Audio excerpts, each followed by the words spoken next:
and welcome back. I always start my videos the same way. I always start them off by thanking God. Do this with me, y'all. Look to Him and just say thank you. Thank you for yet another day because He's amazing. He's done this for us yet again. No one could ever do that for you. Nobody can ever wake you up like He wakes you up. Of course, I got to thank my viewers because you guys are mighty and awesome, and I'm thankful. I am so thankful for you guys. You don't even know the encouragement that you guys give me, and I'm so thankful for that. Today's segment is going to go a little different. The topic and the question is going to run instead of the word of the day and the topic. We're going to do the question of the day and the topic. The question that was asked today was so mighty and awesome. Today's segment, I might lose about 5 viewers, maybe even 10, maybe even 20. They ain't gonna like what I got to say today. But I don't come before you guys to pat your back and tell you that everything's gonna be okay. I don't come here to make you feel like you can do wrong and be okay with it. I here to shed light on some situations so that maybe you can say to yourself, well, yeah, I might need to change this or I might need to change that. So it's fine. I still love you guys. If you don't want to tune in after this segment, it means no worries to me because I love you guys. Somebody heard it, somebody used it, and somebody received it in the way in which they should. I know this word is prepared for somebody. The question of the day is, I have a 7-year-old son who acts really feminine. I'm afraid that he may grow up to be curious. What should I do to prevent this? So many of us are battling with this.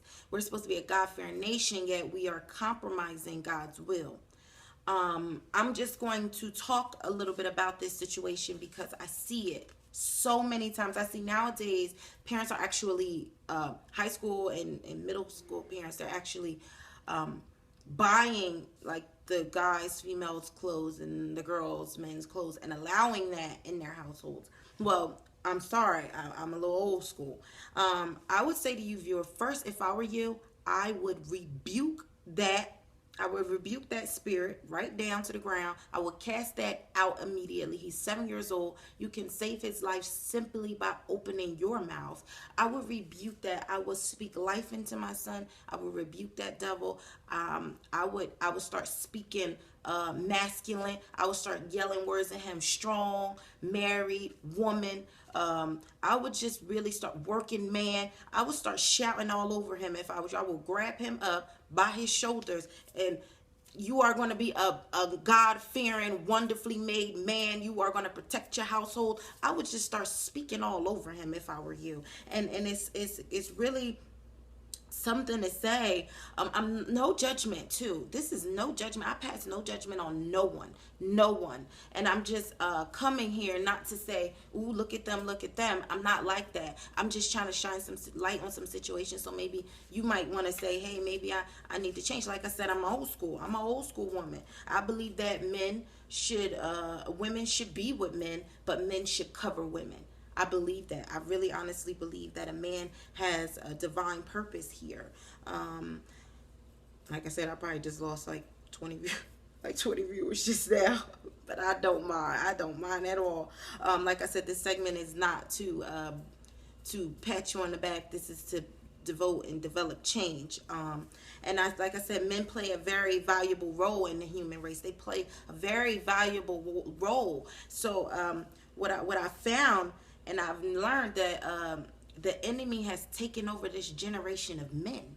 And it's a smart tactic, which I would say, because if you think about it, men, they run the household.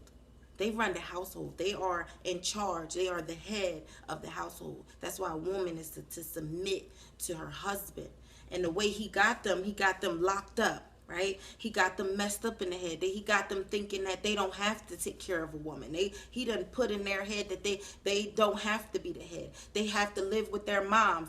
He implanted a laziness in their minds to have them thinking that I don't have to go out and work for anything. I don't have to bust my behind to get where I need to get to and to pick my family up and bring them along the way. He has made a way to put into the minds of men to cross over to a new light in which they leave their family behind.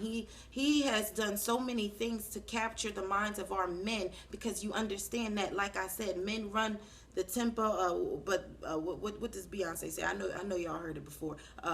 Ran by the man, but the women keep the tempo. And even, I mean, I only use that because I know a lot of my Beyonce fans out there. I need y'all to listen up. A man is supposed to be the head of the house. He's supposed to be the one that can go to God and pray and talk to him. Back in the day, that's how it worked. A woman worked the household, a man worked outside, and then he was the cover. He was to be the warrior of the house. He was supposed to fight the house's battle. When attack came down on the house, he was supposed to pray the family out. He was supposed to be the cover and the umbrella, while God was being the overseer. They were supposed to work hand in hand, man and God. And the woman is supposed to compliment him, not be beneath him. I know you heard it. Not to be on top of him, but to be beside him, which is why he took him from the rib. I know we heard that saying. But what he's doing now is taking our men, because if you think about how he's taking our men, you'll think about how he's destroying the whole house. Because if the house is built around the structure of a family, a man, and there's no man there, then something's missing, because it's supposed to be man, wife, children. God, man, wife, children. But that little piece of the puzzle is missing, and he's found a way to collapse the whole house and to break families apart simply by removing the man. So that's why he is switching things around. He's making women believe that they're supposed to act as men, because he know a woman is not designed to be a man. So he's doing things like this: God, woman, masculine woman, woman, and child. Because if you see now, a lot of these women who's dating other women, they have kids. So you see how he's dysfunctioning the ordinance of God, which is why a lot of wrong and hell is breaking loose in our homes and in our cities and in our families. Everything's going, we are the new Sodom. It's because we have disobeyed and disconnected from his ordinance, his divine divine organization of human life. He's corrupted our minds to make us believe that this is the way things should be. No, I come to tell you, if you that man laying on your mama's couch, if you that man that's daring not to take care of the seed whom you brought forth simply because you feel like you don't have to, or because the mother of the child isn't good enough that you feel for you, I come to tell you that's a lie. If you feel like right now that you are supposed to be laying in another man's bed, I come to tell you that's a trick of the enemy, and he's all in your head using you right now, because you're supposed to be covering somebody's family. I come to tell you he's using you for a purpose. He's using you for greater pastures. He's using you so that you can do something on this earth. And then to my women, he's using you too. He's using you guys to build and break.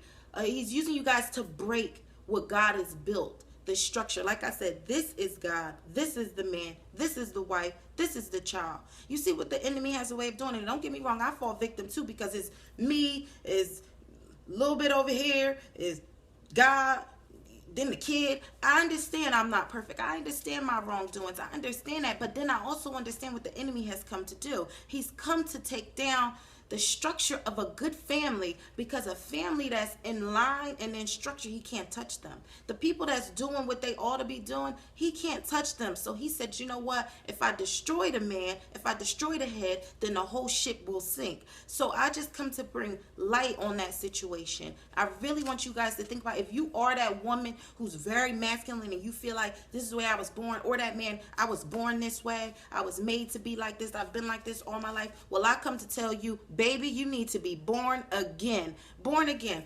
Nicodemus said, John 3, 3 through 8. Nicodemus, when God told him, you need to be reborn again, because no man will enter the kingdom of heaven without being reborn. Nicodemus said, well, surely they will not enter their mother's womb again. How do you be reborn again, in other words? So God told him, you have the flesh come from flesh. So Sky, my baby Sky, if you don't know, Sky came from me, but spirit rebirths spirit. So if you just allow God's spirit to overnew you and cover you and make you new, then you have been reborn again, and he'll give you newness, because they say that anything in Christ is a new creature. Yes, that is so true. You have to be reborn again by the Spirit. You have to be washed clean with water.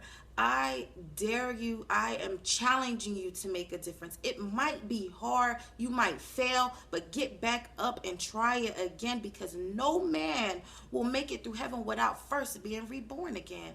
I love you guys. I know I ran over a lot on time. I thought this topic deserved, like desperately deserved, to be talked about. A lot of people are sweeping it under the rug, acting like it shouldn't be talked about, acting like I can't say it. Well, listen, I said it. If you don't like it, that is fine with me, because I still love you and you still got this word.